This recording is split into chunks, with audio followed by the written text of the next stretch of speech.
Entre líneas, Factor de Cambio, con el doctor Enrique Pressburger. Me da muchísimo gusto estar nuevamente con ustedes, como saben, con la intención de analizar la economía de este país e internacional, en una faceta más profunda. Y bueno, pues la realidad es que ha habido muchísimo material últimamente, entre temas del informe gubernamental y ahorita la emisión del paquete fiscal, y bueno, todas las reformas que se vienen. Hay muchísima materia de análisis, porque más allá de las implicaciones y bueno, meternos, que lo haremos en temas específicos, pues sin duda nos interesa saber el porqué de las cosas, cuál es la razón del paquete fiscal. Y bueno, pues entremos en materia, principalmente de análisis, ¿no? La realidad es que hay que entender una cosa importante. Los paquetes fiscales que emiten los gobiernos tienen la finalidad de hacer sustentable su administración, es decir, los gobiernos tienen que tomar medidas y hacer reformas para que les alcance el dinero suficiente para poder hacer las actividades que están planeando hacer. En este sentido, hay que ser muy claros en señalar que muchas de las reformas buscan que se estabilice en materia fiscal todo lo que tiene que ver la política gubernamental, para que el gobierno pueda cumplir pues con sus metas, nada más y nada menos que de presupuesto, ¿no? Y para ello pues básicamente se está tomando como base lo que va a pasar con el precio de petróleo y los presupuestos que tiene el gobierno planeados para sus distintos proyectos. En este sentido, creo que lo más importante que tenemos que analizar pues es justamente las siguientes premisas. Primero, la mezcla de petróleo se está calculando que va a bajar de 2019, digamos, a 2020, donde esperamos un precio del petróleo que baje más o menos de los $55 por barril a $50 por barril o menos para el año que entra. Esto significa que México va a dejar de percibir ingresos por tema petrolero y por lo tanto va a haber un déficit en el presupuesto, lo cual hace que el gobierno se tenga que preparar para poder recuperar estos ingresos que va a dejar de ganar en materia petrolera y ahora los va a tener que ganar en materia de recaudación impositiva. Sin embargo, este no es un trabajo, de hecho, que solamente tenga que hacer este sexenio. Esto es algo que ya se viene haciendo por sexenios anteriores, desde ya de hace un buen número de años, porque de hecho hoy en día el ingreso fiscal del gobierno solamente en materia de petróleo solamente representa el 17% del presupuesto. Así es, lo escuchamos bien. Hoy en día, de todo el presupuesto que tenemos, solamente el 17% proviene del petróleo. Digo solamente porque obviamente es algo todavía muy grande, muy significativo. Sin embargo, los ingresos petroleros en México llegaron a representar hasta el 40% de los ingresos que usaba el país para su gasto, ¿no? Entonces, el hecho de que en las administraciones anteriores, con el aumento de la base fiscal y digamos que toda la superación de temas que había pendientes, donde cada vez hay más gente que paga impuestos, pues se ha logrado que México no dependa tanto de Pemex, afortunadamente, porque hoy Pemex está al borde de la quiebra, está con un déficit de manera muy importante y de hecho es el volado del país, como lo hablamos en el programa anterior. Realmente, si Pemex no logra salir adelante, pues el país va a entrar en un tema muy complicado, definitivamente, ¿no? Porque eso quiere decir que Pemex no podría pagar sus deudas, seguiría perdiendo dinero, y al lastimarse la empresa más grande del país sin poder pagar sus deudas, seguramente se deterioraría la calificación no solamente del propio Pemex, sino de México como tal, y eso ocasionaría una fuga de capitales, que los fondos al México llegar a un grado basura de calificación tuvieran que vender el peso. Eso causaría una devaluación muy importante, que a su vez causaría inflación, que a su vez causaría estancamiento económico y bueno, una hecatombe a la que no queremos entrar, ¿no? Pero bueno, pues por eso el tema de Pemex es tan importante. Pero volviendo al tema que nos preocupa el día de hoy, que es el tema del paquete fiscal de este año, del año que entra sobre todo, con miras más bien hacia 2020, pues lo que tenemos que ver es eso, ¿no? Que hoy en día el petróleo representa el 17% de los ingresos tributarios, y el 64% tiene que venir entonces de la base fiscal. Es decir, Pemex sí sigue representando una parte importante, sin embargo, el gobierno le está apostando a que el 65% de sus ingresos que tiene planeados para el próximo año, pues provenga realmente del pago de impuestos de la gente. Hay un 15% adicional que pertenece al sector privado, es decir, a lo que generan las empresas, y bueno, hay un 3% ya más pequeño de ingresos no tributarios. Es decir, que entre Pemex y el pago de impuestos de, pues digamos, de la gente, es que va a provenir prácticamente el 80% de los ingresos del gobierno, ¿no? Y bueno, el gobierno tiene una meta clara, que es una meta de hecho muy positiva y hay que decirlo así. Básicamente lo que se está buscando es que el gobierno tenga un superávit primario, no solamente para 2019, sino para 2020. ¿Qué es un superávit primario? El superávit primario básicamente tiene que ver con los ingresos y gastos del gobierno antes de pagos de intereses y accesorios. Es decir, si nos vamos a un tema de análisis primario, como se le llama en estos conceptos de análisis gubernamental, lo que hace el gobierno de López Obrador es decir, bueno, a ver, si quitamos todo lo accesorio y todo lo que venimos arrastrando y las deudas anteriores, intereses y todo, si digamos que asumiendo que estuviéramos en cero este año, vamos a hacer un análisis de cuánto generamos en impuestos y cuánto gastamos, al final deberíamos ahorrar más de lo que gastamos, ¿no? Y se está buscando, de hecho, que el superávit primario sea de 1% en 2019 y de 0.7% en 2020. Es decir, que aunque obviamente es algo muy marginal, que de hecho está correcto, también no está bien que un gobierno ahorrara dinero de más ni gaste dinero de más. Se está hablando de una responsabilidad macroeconómica que esa debe mantenernos tranquilos como mexicanos. Es decir, lo que nos está diciendo el presidente es que cuando menos en sus 2 primeros años de gobierno, una tercera parte de su sexenio, pues lo que va a buscar es que el gobierno no gaste más de lo que recauda. Y de hecho lo está haciendo responsablemente porque justamente para poder tomar una determinación así, pues se está basando en el pronóstico de la mezcla del petróleo, ¿no? Es decir, como saben que el petróleo va a bajar su precio y entonces eso va a hacer que pues la segunda fuente de ingresos más importante para el gobierno se vea lastimada por esta rebaja de ingresos, es que el gobierno está tomando las consideraciones pertinentes para poder, para poder compensar ese dinero. El gobierno también ha tomado declaraciones importantes en este respecto, porque bueno, cuando hablamos de compensación, oye, pues el gobierno se va a compensar impuestos, quiere decir que entonces nos va a cargar mucho más la mano a los contribuyentes cautivos. Sin embargo, el presidente ha sido claro, digamos, el gobierno en que no va a ser así. Es decir, se está anunciando que no va a haber nuevos impuestos, cuestión que sin duda es importante y tranquilizadora, y que no va a haber aumento de tasa a impuestos existentes. Es decir, la compensación del gobierno para generar estos ingresos necesarios para el superávit primario, en teoría, cuando menos, ya hay un compromiso claro y explícito del gobierno de que no va a ser contra la base cautiva.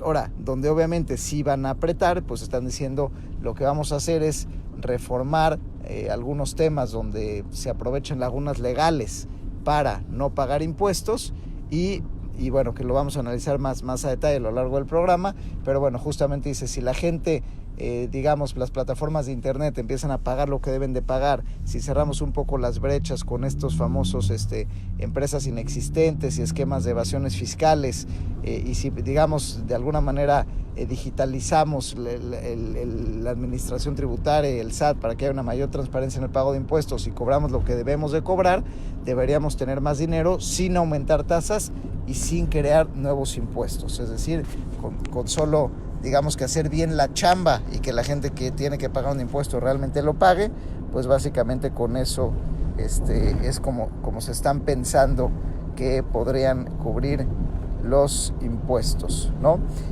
Otras consideraciones interesantes preliminares es que el gobierno está estimando que para este año el peso se va a mantener estable en alrededor de niveles de 19.4 pesos por dólar, y están estimando que si pudiera haber hacia 2020 una pequeña devaluación hacia 20 pesos por dólar en promedio, 20.5, 20.6, lo cual representaría, pues bueno, de alguna manera una evaluación de más o menos pues sí, un 3% a lo mejor adicional, ¿no?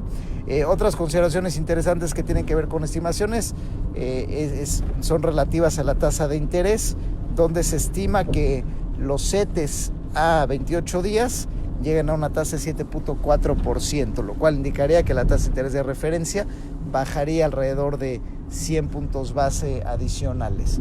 Entonces, básicamente, lo que nos plantea el paquete económico inicialmente es, señores, vamos a tener un manejo de gobierno austero, en el sentido de que no vamos a gastar más de lo que ingresamos, un manejo responsable a nivel macroeconómico, buscar un superávit primario, que es algo que debe aplaudirse sin duda de los gobiernos. Habla de responsabilidad y de no despilfarrar ni derrochar.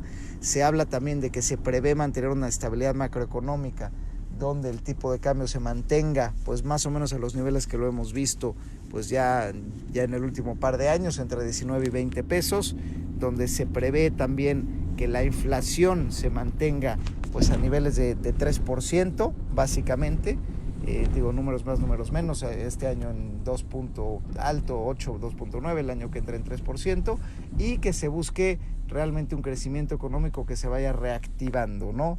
Donde si bien está por debajo del 2% las estimaciones, al final del día, de hecho las estimaciones para el 2020 se estiman entre 1.5 y 2.5%. Esperemos que no pase lo que pasó este año, donde las estimaciones eran iguales y ahora ya en el paquete se menciona que el país va a crecer entre 0.6 y 1.2, cuando se hablaba pues de un 3.4, ¿no? Entonces esperemos que las del 2020, que parten de 1.5 a 2.5, pues no se empiecen a rebajar hasta tener ceros punto algo también, ¿no? Pero bueno, sin embargo, más allá de que la realidad se vaya ajustando, al final lo que tenemos que aplaudir y ser optimistas al respecto es que las medidas fiscales del país están poniéndose un escenario de claridad macroeconómica, de que no va a haber un manejo irresponsable que desestabilice al país. Es decir, señores, no van a haber nuevos impuestos, no vamos a irnos sobre la base cautiva que ya paga impuestos, a agravarles más. Simplemente vamos a cerrar brechas, vamos a cuidar el presupuesto del país.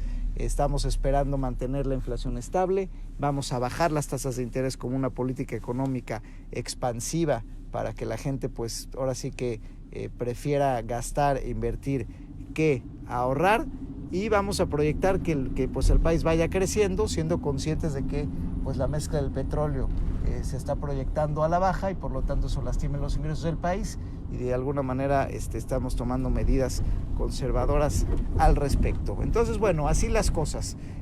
Ahora que vamos a ser críticos a algunas de las medidas fiscales interesantes, creo que como escuchas muchas veces se pierde el fondo de las cosas, ¿no?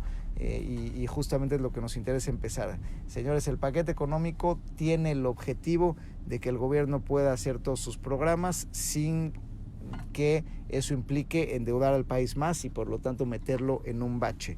Claro que la gran incógnita pues sigue siendo si las inversiones, muchas que hablan del Tren Maya, de la propia refinería de Dos Bocas y todo esto, pues sean inteligentes, porque si no, por más ahorro que haya hecho y mejor planificación, pues esas inversiones no resultan. De todas maneras, pues el país habrá de entrar en un problema serio, ¿no? Pero bueno, pues ahora sí, pasemos a analizar específicamente cuáles son las disposiciones fiscales a las cuales se enfrentará el país. Pero bueno, para ello vamos a un corte comercial. Síganos en Factor Económico, Economía Entre Líneas, con el doctor Enrique Pressburger.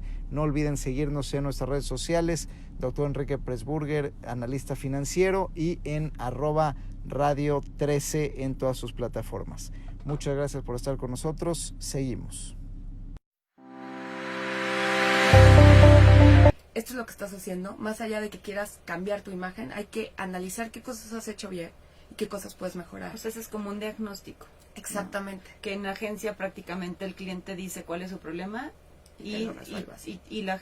pero en la agencia como que de repente prácticamente llega con su problema y tú como agencia dices, lo tomas y no le das como una profundidad para entender cuál es la carencia de la agencia, porque justo tengo un amigo que, además de ser un gran amigo, me ha cubierto aquí en los programas cuando no he podido estar.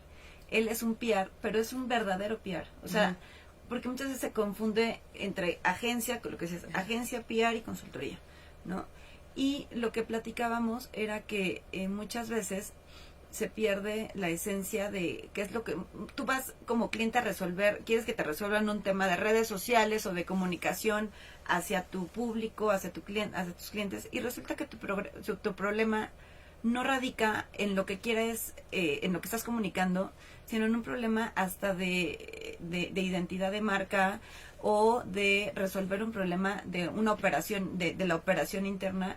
Y lo padre, entonces, que entiendo que con Casa de Muñecas es diagnosticar, analizar e ir de la mano con el cliente para darle solución justamente al problema que tiene. Totalmente. Y con eso, por ejemplo, trajimos el cuadro de empatía, que es un ejercicio muy amigable, que lo recomendamos para todo, tanto para tu vida personal como para tu proyecto. O sea, tú lo platicabas, ¿no? A veces tú llegas con una necesidad concreta, pero hay que ver todo el contexto. Entonces, es importante definir cuatro ejes. ¿Qué dices? ¿No? Ahorita les platicamos rápidamente un ejemplo, pero ¿qué dices versus lo que haces, versus lo que sientes, versus lo que piensas? Y bueno, pues bienvenidos de regreso. Vamos a seguir analizando el paquete económico de manera ya más detallada. Gracias por sintonizarnos y bueno, pues nos pueden dejar también sus preguntas ahí sobre el mismo podcast. Recuerden seguirnos en Facebook Live, en Radio 13, Dr. Enrique Pressburger, Factor Económico, Economía en 3 líneas. Los invitamos a que también nos hagan preguntas, interacciones y bueno, trataremos de atender todas ellas. Y bueno, pues continuando con el análisis, entonces, ¿qué es lo que realmente cuál es lo realmente relevante? ¿No? Pues bueno, básicamente empecemos ahora sí que hablando de estímulos fiscales como un primer tema. Se mantiene la ley de ingresos de 2020, los estímulos fiscales de 2019 y con las mismas reglas. No podrán acreditarse en pagos provisionales de ISR los estímulos fiscales. Tendrá que ser en la declaración 2020, digamos que presente en el primer cuatrimestre para personas físicas o morales, ¿no? Es decir, se van a mantener los estímulos fiscales que se venían dando hasta 2020 con el objetivo de reactivar la economía. Que esto, bueno, es relevante en el sentido de que, pues bueno, es una parte más de la política expansiva, que hemos hablado que si se bajan las tasas de interés, se mantiene una inflación baja y se mantienen estímulos fiscales y no se suben impuestos, pues entonces estaremos hablando de una pues manejo económico que buscará impulsar el crecimiento, y por eso es que se prevé un crecimiento de hecho mayor en 2020 de lo que se ha dado pues en 2019, ¿no? De lo que se dará. La otra es que bueno, la ley de ingresos cambia en tema de la compensación universal, que explicándolo, digo, para no contadores, ahora sí que en terreno normal, esta es una ley muy relevante porque lo que básicamente permitía es que, por ejemplo, si una empresa tenía que pagar IVA y tenía que pagar impuestos sobre la renta al mismo tiempo, una empresa podía matar un impuesto con otro. Es decir, puede decir, oye, mira, pues yo tengo mucho IVA a favor, es decir, vendo productos o he pagado IVA de más que el gobierno me debe, y bueno, y en lugar de esperar a que el gobierno me pague ese IVA, como el gobierno no me lo ha pagado, pues lo que voy a hacer es, de lo que tengo que pagar de impuestos sobre la renta, pues simplemente hago una resta, y entonces pues pago menos impuestos, en tanto que el gobierno pues me devuelve lo que sí me debe, ¿no? Evidentemente, esta era una medida sencilla de alguna manera de las empresas para compensarse impuestos y no tener que andar peleando IVAs al gobierno, que el gobierno pues de hecho es bastante lento en temas de IVAs y es sabido por los empresarios en el mundo empresarial que es realmente un verdadero infierno pedir que te devuelvan IVA. Esta es una medida de doble filo. Por un lado, evidentemente lo que se busca es combatir pues la evasión fiscal, es decir, que el gobierno pueda de alguna manera recaudar de manera más exitosa los impuestos, porque al no poder matar uno con otro, pues lo que hace es que, pues digamos, mucha gente que también se pasa de vivo con estos temas, donde pues matando impuestos generaba IVA de más o a través de pues de esquemas de facturación o esquemas creativos, sin esperar al gobierno, lo que se hacía es que las empresas pues ahora sí que mezclaban peras con manzanas de diferentes impuestos, y eso hacía que las empresas no pagaran a veces los impuestos que le correspondían. La brecha que está cerrando el gobierno en este sentido, pues es decir, no, a ver señores, lo que generas de impuestos sobre la renta me lo tienes que pagar. Y el IVA, pues peléalo y ya te lo devolveré con mecanismos distintos, pero no mezcles una cosa con otra.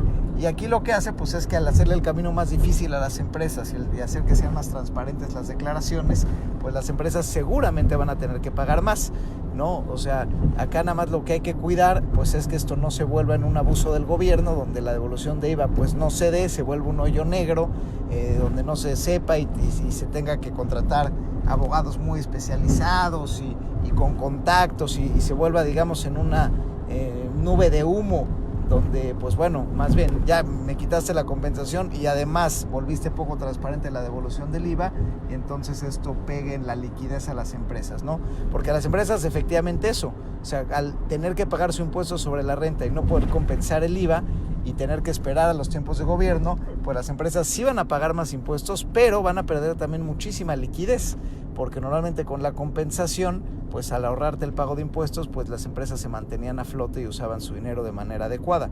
Ahora que las empresas van a tener que pagar sí o sí y los impuestos, sin embargo, no se los devuelven sí o sí, pues este es un tema donde pues sí las empresas están muy preocupadas, que el tema de la compensación universal, porque pues las empresas van a tener menos dinero y es ahora sí que primero págame y luego vemos, antes que nada. Y bueno, yo como gobierno, sin embargo, pues sí me puedo tomar ahora sí que mi tiempo de alguna manera para pagarte, ¿no? Pero bueno, pues habrá que ver. Este es un tema que está cabeleando mucho el sector empresarial.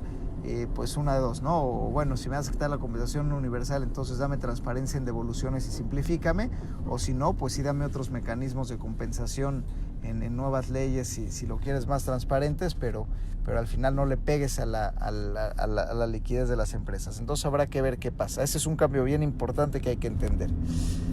El otro cambio que tiene que ver, pues es el que importantísimo, es el que tiene que ver con las plataformas digitales.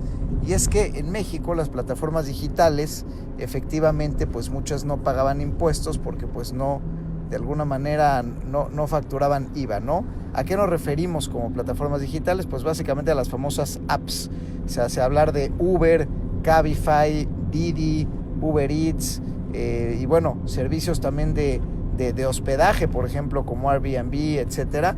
Lo que hacían es que, digamos que estas empresas digitales, cuando no tenían establecimiento en México, pues no necesitaban, digamos que tener retenciones y trasladar impuestos y comprobantes para cobrar impuestos, por ejemplo, como IVA al receptor de un bien o servicio, ¿no? Entonces, digamos, traduciéndolo a idioma más común, a una terminología más, digamos, cotidiana, pues básicamente en lo que se traduce este tema es que si antes tú recibías, digamos, pues un Uber, un Netflix, un Airbnb, lo que sea, las empresas, al no estar basadas en México y tener su operación en el extranjero, argumentaban que en México nada más eran bases operativas, no oficinas de representación, o sea, había distintas estrategias legales y pues estas empresas no cobraban IVA, por ejemplo. Entonces, bueno, este tipo de cosas, obviamente, dado que el comercio electrónico está creciendo cada vez más y más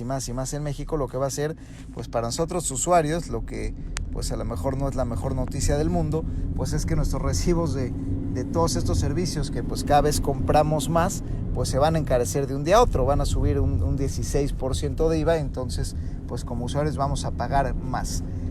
Sin embargo, bueno, para el gobierno se traduce en que las empresas extranjeras pues van digamos que trasladar este IVA, pues van a empezar a pagar impuestos, tanto de IVA como de ISR, y eso va a hacer que el gobierno por acá de mucho más dinero de negocios en crecimiento, que pues siendo pues francamente honestos y transparentes, me parece que no podemos estar en contra que las plataformas digitales internacionales, que tan lucrativas son y tanto dinero ganan, pues ahora sí que tienen que pagar impuestos. Nos parece que lo correcto es pues que estas plataformas de alguna manera pues sí puedan pagar impuestos al trabajar en México, ¿no? Entonces así el tema de tener con que tengas una oficina de representación, pues ya tendrás que estar obligado a estos, ¿no? Y este es un tema que ya han implementado países como España, por ejemplo, o Argentina, por lo cual no es el hilo negro, simplemente México pues está regresando, está yendo a la vanguardia de lo que se está haciendo para pues no desfasarse de toda esta evolución tan vertiginosa que están teniendo de alguna manera pues ahora sí que las plataformas de internet y el sector digital, ¿no? Bueno, pasemos a otro tema importante que tiene el paquete económico, refiere a las ventas a través de catálogo, la venta por catálogo, ¿no? ¿Qué es una venta por catálogo? Cuando pues estas famosas libritos donde vendes maquillajes, zapatos, etcétera, donde algunas de las marcas conocidas son Avon, Fuller, Jafra, Price Shoes, por ejemplo, de alguna manera, donde pues ahora estarán obligadas completamente a retener el impuesto sobre la renta por las comisiones que pagan a las vendedoras. Porque aunque hay algunas empresas ya lo hacían desde hace algunos años, otras sin duda no lo hacían, ¿no? Ahora, todas las empresas que vendan por catálogo tendrán que inscribir el RFC de sus vendedoras, y de la persona moral. Las vendedoras también tendrán que inscribir sus ventas para que se retenga el ISR sobre las comisiones de las ventas generadas.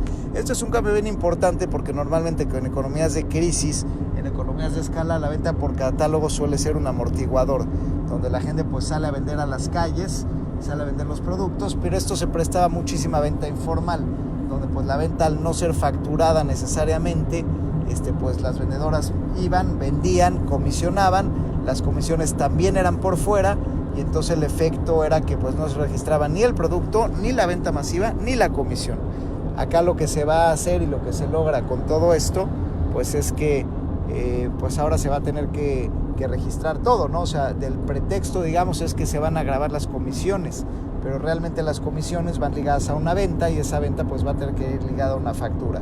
Ahora sí que las empresas grandes y chicas de venta por catálogo, toda esta venta masiva, que normalmente pues suele ser más barata que lo que se vende en los almacenes, pues también deberá fiscalizarse, y es una manera donde van a llegar a un segmento de la población que no estaba fiscalizado. Y pues nuevamente, ¿no? Como dijimos al principio, cuando tienes decisiones donde decides no irte sobre la base fiscal existente, no subir tasas y no crear nuevos impuestos, pues lo que tienes que hacer es ampliar la base gravable. Y una de las maneras de hacerlo, pues justamente es pegarle a este tema de venta por catálogo, que al final sí hay empresas formales detrás de esto, que son las que hacen los productos, pero luego pues a veces muchas de estas empresas, pues hay que decirlo, se pasan de vivas y se aprovecha mucho para hacer ventas pues no facturadas, que siguen empujando la economía informal, ¿no? Aquí, al fiscalizar de alguna manera las comisiones y los productos, pues vas a empujar que estas vendedoras eventualmente pues al pagar impuestos se vayan a la formalidad, y puedan, por lo tanto, las empresas más bien estén obligadas pues a incorporar las covendedoras de una manera más formal, darles prestaciones, meterlas al seguro, y es una medida de ir formalizando sin duda a la población mexicana en general en la informalidad, que sabemos que está en niveles pues de más del 60%, lo cual pues se tiene que regularizar definitivamente, ¿no? También, bueno, en tema de constancias de retenciones, se reforma el artículo 106 de la Ley del Impuesto sobre la Renta, contenido en la sección 1 del capítulo 2, que digamos que, bueno, a lo mejor no es tan relevante el detalle para el público en general, pero bueno, aquí básicamente lo que quiere decir es que quienes sean sujetos de retenciones, de retenciones de impuestos, la persona moral que lo haga quedará liberado de expedir la constancia de retenciones al SAT, y tampoco las deberá exigir como lo había hecho hasta 2019, ¿no? Para otras devoluciones, es decir, que bastará con que se tenga un CFD de las retenciones consignadas para la persona a quien se las emita. Pero bueno, como siempre vamos a traducirlo al lenguaje común. Básicamente esto es una simplificación tecnológica que también va a cerrar varias brechas. Mucho tema de constancia de retenciones, es decir, cuando alguien te prestaba un servicio independiente, digamos que las personas morales estaban obligadas a emitirte la constancia de retenciones, donde te pedían que les facturaras y como independiente, digamos, y que esta factura incluyera, digamos, esta constancia. Lo que se va a hacer ahora es que todo esto se va a digitalizar, y entonces las empresas, las personas morales que contraten estos servicios, pasará con la pura factura, con el puro CFDI, para que, digamos, que esta información se transmita al SAT. Entonces esto va a hacer que muchos maquillajes de retenciones o retenciones que no se hacían o temas por fuera, pues ya no se tengan que hacer como informaciones adicionales por fuera del sistema, sino que todo va a quedar de alguna manera registrado de una manera uniforme. Y esto lo que va a lograr pues es que igual la recaudación sea más eficiente y los servicios independientes de la gente que emite constancias de retenciones pues no tenga que ser tampoco una labor burocrática ni para el que emite la constancia ni para la persona moral, sino que todo se mete dentro del sistema fiscalizador del SAT. Y bueno, vamos a seguir analizando, todavía nos falta un último bloque, pero bueno, haciendo como siempre un comentario de cierre, nuevamente mantenemos esta línea de tendencia donde se está intentando ampliar la base fiscal, no con terrorismo fiscal, sino con, digamos de alguna manera, medidas tecnológicas que los van a obligar y una obligación de ir formalizando nichos que claramente pues se iban por la informalidad muchas veces. Pues así las cosas, como vemos hay una fuerte tendencia tecnológica para fiscalizar. Pero bueno, vamos a una pausa, no se vayan, seguimos. Así que las frecuencias, la luz se empieza a ver así. Cuando alguien está vibrando una frecuencia muy baja, se ve lento. Cuando estás vibrando una frecuencia alta, entonces te empiezas a ver así. Entonces, ¿qué pasa? La persona que está buscando robarse una cartera, al que va a ver es al que vibra en su misma frecuencia. Y al otro, ¿qué creen? Ni siquiera lo va a ver. Porque está vibrando tan alto y tan rápido, así, que vean, o sea, ustedes ni siquiera pueden ver bien el dedo. Entonces, si yo estoy así, entonces, ¿qué pasa? Ahí es donde podemos comprobar que como tú vibras, es como una onda expansiva, es lo que fabricas y es lo que atraes. Porque acuérdate que es como cuando echas una piedra al mar, al agua, y se empieza a hacer una onda. Y esa onda se empieza a hacer cada vez más grande y cada vez más grande y se empieza a expandir. Entonces es ahí donde se empieza a expandir y empieza a tocar diferentes frecuencias, porque todos estamos conectados y entonces esas frecuencias son las que te van a afectar. ¿Ok? Entonces, por eso es muy importante y por eso para mí es muy importante esta propuesta de esta plataforma de Holy Health, justo para eso, para que tengamos todas las herramientas que podamos para salir lo más rápido posible de estas frecuencias. Entonces, la parte de víctima, definitivamente, pues no funciona. No funciona ni un ratito. Y si funciona, pues tú decides cuánto tiempo le vas a dar a la parte víctima.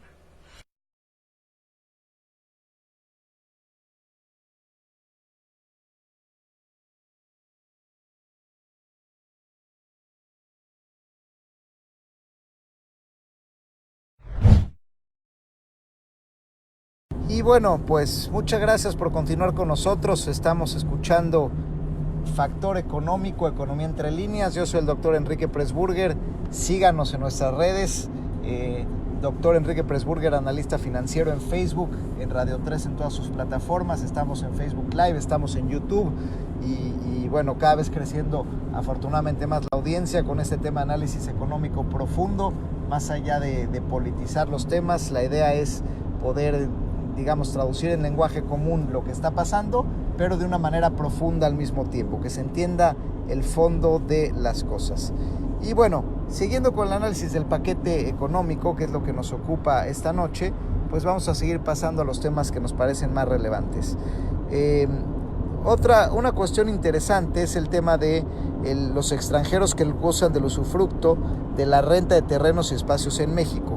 Es decir, la Constitución de alguna manera prohíbe la compra de ciertos terrenos y propiedades en México por extranjeros, y lo que hacían, digamos, por estrategia fiscal algunas gentes para darle la vuelta, pues era un arrendamiento, ¿no? Donde pues en la práctica lo que se hacía es que al arrendar y no comprar a través de fideicomisos estos inmuebles, pues el extranjero realmente no era dueño, aunque realmente sí lo era a través de un fideicomiso, y eso le daba lugar a una simulación donde pues básicamente el extranjero sí se hacía de la tierra y no pagaba impuesto, ¿no? Ahora pues bueno, lo que la reforma hará que ahora sí tenga que pagar impuestos por el, ahora sí que gozo y usufructo de los predios que tenga, y deberá retener e integrar el 25% de a quien le paga este concepto, digamos, de impuesto sobre la renta. Es decir, se pone un impuesto que es justo, que es equiparable pues a la gente en México que recibe rentas por estos conceptos, y bueno, pues de alguna manera los extranjeros que tengan bienes en México y lo renten, pues también se reforma para que ahora sí paguen sus impuestos, ¿no? Y bueno, esto en línea con lo que hablamos en el bloque pasado de los impuestos digitales, así como pues Uber, Cabify, Bit, Didi empezarán a tener tarifas donde tendrán esquemas de retención escalables entre el 2 y hasta el 8%. De alguna manera, pues también en tema de las propiedades se hace esto, ¿no? Y bueno, de hecho también para plataformas digitales como Mercado Libre, el mismo Amazon, Linio, etcétera, pues bueno, el suscriptor o vendedor de los artículos deberán también retener el impuesto sobre la renta con una tasa de retención que oscila desde el 3 al 17%. Es decir, además del IVA que habíamos hablado, otra de las reformas interesantes es que también se reforma la ley del impuesto sobre la renta, donde pues los vendedores tendrán también que retener impuestos y pagar por las ganancias, ¿no? Pero bueno, aquí lo que estamos viendo es que a los extranjeros se les da no nada más por el IVA, sino también se les pega por el tema de impuesto sobre la renta, a quien renta propiedades, a quien vive de esto, a quien vende artículos por plataformas por internet, a quien ofrece servicios en territorio mexicano, donde pues van a pagar impuestos. Y una vez más, digamos, analizando tendencias, que es lo que nos gusta, pues vemos que se está ampliando la base fiscal, no se están yendo sobre lastimar la base existente, sino realmente gente que no pagaba impuestos y debe pagarlos y se hace en otros lugares del mundo, pues es natural que aquí también lo empiecen a hacer. Y bueno, pues así las cosas, ¿no? Y bueno, otro tema muy importante, tal vez los que más polémica van a generar, tiene que ver con el tema de fiscalización a los outsourcing, ¿no? Por primera vez las personas físicas retendrán IVA, y las morales en temas de outsourcing también deberán retener el IVA que trasladen a las empresas de outsourcing. Es decir, muchos outsourcings pues se trasladaban IVA entre, digamos, unas y otras, y era una manera de, pues bueno, el IVA de una empresa que tenía IVA a favor mataba el IVA de una empresa que tenía IVA en contra. O sea, se podían cruzar de alguna manera estrategias de outsourcing para las empresas que, digamos, que tenían empleados que para ahorrarse impuestos pues no los pongo a nombre de la empresa donde trabajan, sino realmente trabajan para otra empresa, y una manera de ahorrar en este esquema pues era justamente el IVA. Acá al hacer que las personas físicas deban también trasladar el IVA, de alguna manera están cerrando esta brecha, que el IVA puede ser un mecanismo de utilidad. Digo, esto entra en vigor hasta 2020, ¿no? Pero muchos esquemas que basaban su estrategia fiscal en el ahorro del IVA, que es lo que ganaban realmente los outsourcings que hacían las estrategias, pues es una brecha que se va a cerrar, y bueno, pues lo mismo, ¿no? Buscando que haya un pago de impuestos más transparente, pero esto pues le va a pegar a las empresas de manera importante, porque pues muchas empresas realmente ahorran dinero con esto, ¿no? Y bueno, esto aunado a la compensación de IVA que desaparece pues básicamente en la ley. Otro tema interesante en tema de estrategias fiscales es que los asesores fiscales se van a tener que registrar ante el SAT y transparentar sus estrategias y compartirlas. Es decir, fuera de la parte cuantitativa, que se cierran brechas donde pues no se puede compensar impuestos, donde el IVA no se puede compensar tampoco, donde los traslados se hacen obligatorios, donde te obligo a que las comisiones se fiscalicen, donde te obligo a empezar a facturar. También de manera cualitativa, lo que va a hacer el SAT es va a tener identificadas a las personas que hagan estos esquemas, van a tener que transparentar sus estrategias e informarlas. Inicialmente hay una polémica porque pues bueno, las estrategias justamente se buscan brechas en la ley, como pues si tú las informas, como que ahí hay un tema que se puede interpretar como falta de transparencia o una especie de terrorismo fiscal. Pero bueno, más allá de la polémica, que por supuesto tiene mucho sustento, aquí el tema es que el SAT está detrás de una base de datos de la gente que se dedica a estrategias fiscales, y esto pues no le va a hacer gracia a los estrategas, porque pues vas a estar en la mira de la autoridad, van a estar tus estrategias a la luz, eso va a dar pie a que te enjuicien de alguna manera, aunque no digamos que si sus estrategias son correctas o no a los ojos del SAT, y a las empresas, pues, o sea, esto tiene un mensaje entre líneas, ¿no? Digamos que si bien el SAT no puede prohibir los outsourcings como tal, porque es una realidad, digo, más allá de que es un negocio lucrativo evidentemente, también hay que decirlo que las empresas, pues cuando están lastimadas en su economía y cuando pues buscan ahorrar temas, el outsourcing ha sido una salida para pues poder ahorrar costos, ¿no? Para poder salir adelante en momentos de crisis. Entonces tampoco hay que satanizar el outsourcing como es un tema, bueno, pues es que no hay pago de impuestos. Pues sí, nada más que hay que entender que la gente también busca salidas de ahorro cuando la situación de un país está difícil. Y en México el outsourcing, aunque colateralmente pues obviamente los empleados salen lastimados en tema de ahorros sociales y el IMSS lastimado en temas de cuotas que recibe, pues también las empresas a veces lo hacen no con una visión maquiavélica de lastimar al Estado, sino por un tema de necesidad de supervivencia, donde los costos de las prestaciones sociales y los salarios son tan altos que a veces pues la empresa realmente se mete en problemas muy duros de viabilidad si pagara todo completo, además de que luego los servicios prestados de salud pues ni siquiera suelen ser eficientes, luego los medicamentos no hay, luego cuando realmente necesitas una operación de urgencia no te la dan. Entonces la posición de las empresas pues es esa, ¿no? Oye, yo el outsourcing lo hago porque pues pago cosas que me lastiman en mi liquidez, impuestos que son demasiado altos por servicios que mis trabajadores no usan, y cuando los usan y realmente los necesitan pues no están disponibles, ¿no? Pero bueno, así las cosas de cómo se está también atacando el outsourcing. Bueno, otra cuestión importante en este sentido es la parte de criminalizar el outsourcing, ¿no? Donde bueno, decíamos, donde esta parte de reportar al SAT los esquemas que generen los beneficios a los contribuyentes, de alguna manera se crea el partido de los esquemas reportables, que se denominan así, pero también esto tiene un fondo ahora sí que con la bandera de tener el crimen organizado, pues tiene un fondo también de criminalizar el uso de este tipo de estrategias, lo cual es realmente el punto álgido que está pues debatiendo los organismos empresariales como el Consejo Coordinador Empresarial, ¿no? Aquí es decir, porque lo que pretende, el paquete económico y las reformas que se vienen también más adelante, porque este es un tema que no se agota aquí, sino que va a seguir evolucionando, pues es no nada más castigar pues a la gente que hace las estrategias, que ya haber un padrón que tienen que transparentar lo que hacen, que tienen que explicar a quién están beneficiando y cómo está beneficiando, sino que cuando haya algún tema que no le guste a la autoridad, donde hay una ilegalidad más flagrante, pues no nada más le afectará al cuate que esté en el padrón y hizo la estrategia inadecuada, sino también a la empresa que utilizó estos esquemas y al beneficiario final que cobró su sueldo, su comisión a través de un esquema poco transparente. Es ahí donde se cruza esta línea gris de terrorismo fiscal, donde pues digamos que hay gente que presta servicios de manera independiente. A veces pues las empresas le dicen, oye, pues yo te voy a pagar con este monedero electrónico, o te voy a pagar a través de esta otra empresa, dame tu cuenta, a ti te va a entrar el dinero y yo me encargo de declararte. Y muchas veces pues los usuarios finales, sin deberla ni temerla, con tal de trabajar, salir adelante, pues a veces cobran a través de esquemas de outsourcing que ni ellos deciden ni ellos tuvieron nada que ver, pero esto al final con la nueva disposición pues se vuelven también criminales y sujetos inclusive a perder su libertad.